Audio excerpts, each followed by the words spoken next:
We are not forgetting about you. We are not indifferent about what is happening to your country and to you as a generation. We support you, but you also have to simply just understand this is the time for you to make the strong, long fight and endure. And you can Yes. do it.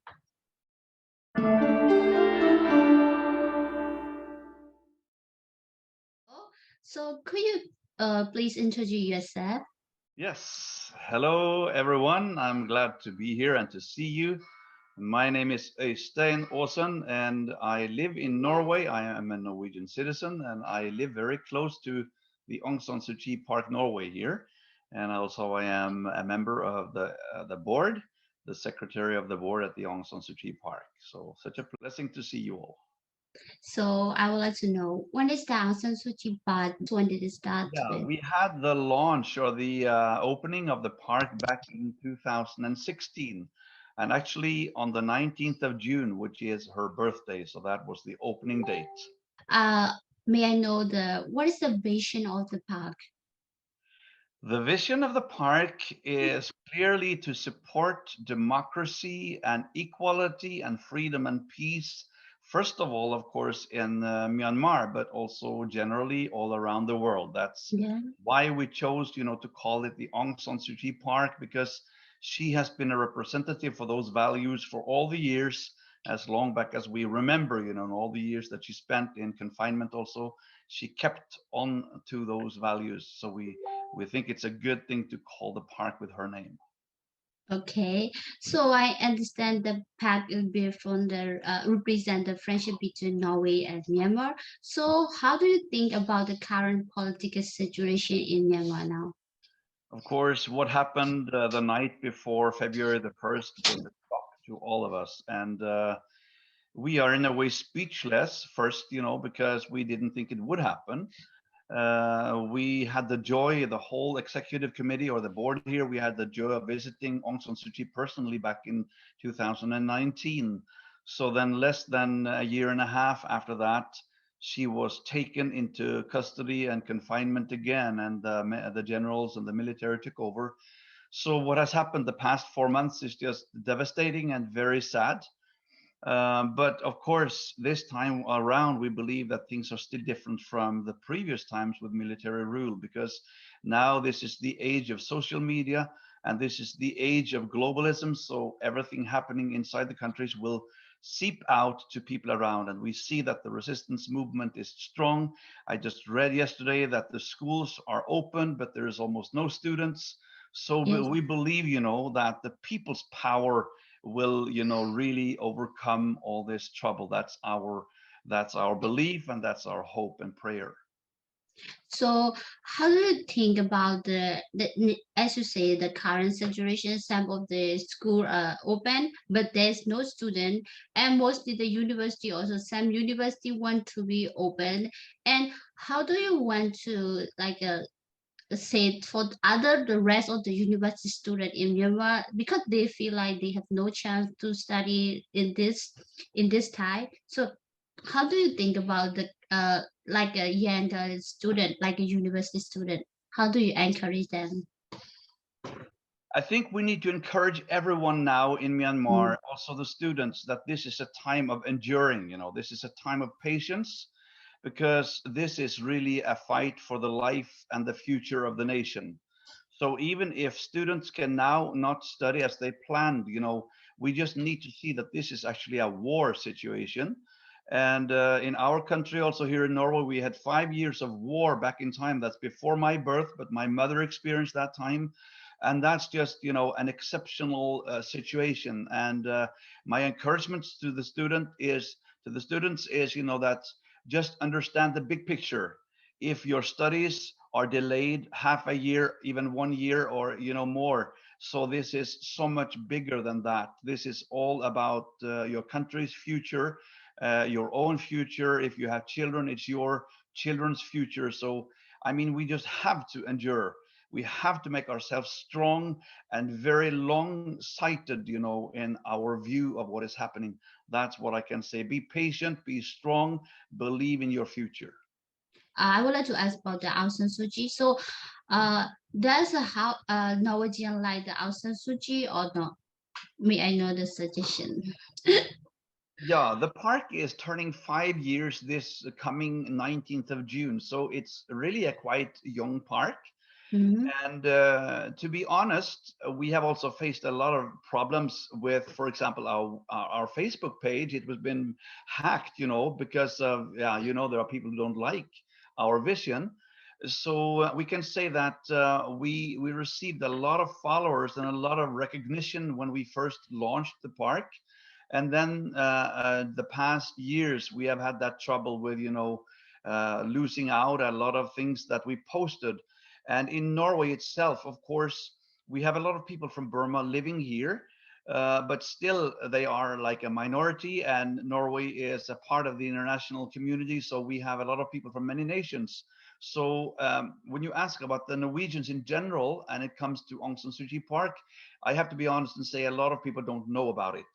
That is true, but that's what we're going to change now, because now we are gearing up, and we're going to put much more focus on presenting the park domestically here in Norway, and also, of course, abroad and around the world. Yes. And next question is about the Norway telecommunication company. Telenor is a big support to one staff from the military coup in Myanmar. So may I know any information they struggle in Norway because they support to Myanmar. So I think they also have a difficult time when they support to Myanmar for the company. So may I know the information about what happened for this company in Norway? Telenor is a huge company and they have international business. So the company as a whole are probably doing okay, I think. But Mm, I know that the Myanmar branch has suffered huge losses financially lately. I read the figures and they are huge. It's like, in the billions. So I know that for sure. And on the other side, also, of course, they are being pressured because they are in the squeeze. They are working according to the laws of Myanmar. Suddenly, the government changes abruptly, unexpectedly, like it did, and how to maneuver. And they have also the regards to the employees. How will they suffer? What will affect them if they suddenly just withdraw from the country? So we have contacted Telenor also from the park. We have even challenged them to support our work from the park because we think they should do so. Until now, we haven't received any answer. So I guess they have many difficult considerations that they are making.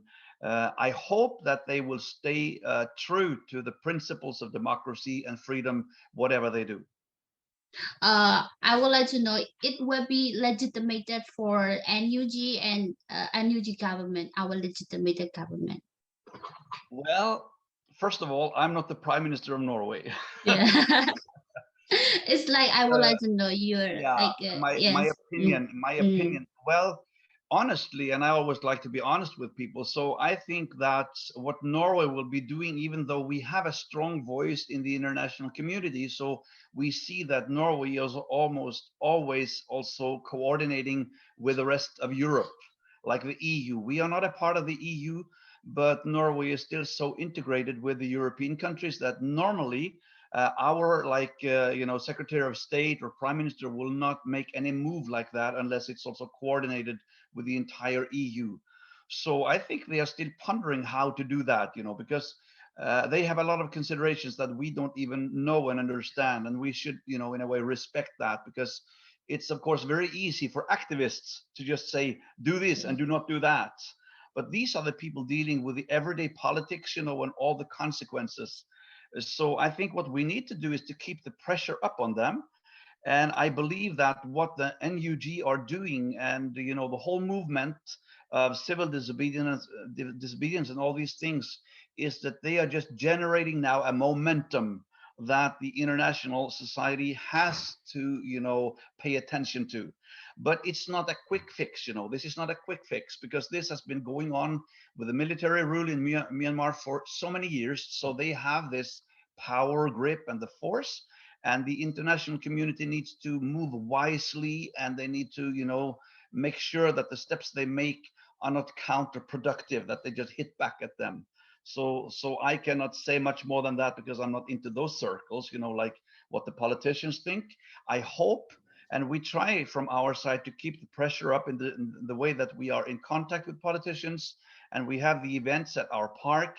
We speak out clearly. We post the things that we speak, and we hope really that, as especially the people of Myanmar themselves, they show their strong intent and will to fight this unjust government, so the rest of the world will also follow by that. Could you tell me the encouragement for the Gen Z in our country? For some debate and for who entered the PDF in our country. So could you say the encourage to our Generation Z in our country? I can try to do that, but it will not be so much different from what I said already about, the students and the university students also, because the thing is, we have to just understand that this is really, like I said, it's a war. It's not a small thing. It's not something we can fix easily. And even for the Generation Z, the very young people, so they also need to just have the help to understand, the big picture, that actually, as many countries have experienced during the years, that there has been a lot of sacrifices, a high price to pay for the purpose, for the future of freedom, of peace and equality and democracy. That is something that has now come to Myanmar. So, believe in God and pray, and don't give up. Don't allow that thought to capture your mind that there is no hope, because there is hope. There is truly hope, because there's a lot of people today working hard, praying, supporting, and we see also from my side, we're trying our best also to give, support financially to the people's movements. So there's a lot of people around the world, really, we know about you. I want you to know that we know about you. We are not forgetting about you. We are not indifferent about what is happening to your country and to you as a generation. We support you, but you also have to simply just understand this is the time for you to make the strong, long fight and endure. And you can do it. Yes, thank you very much for your encouragement. Could you please tell some information for the international community?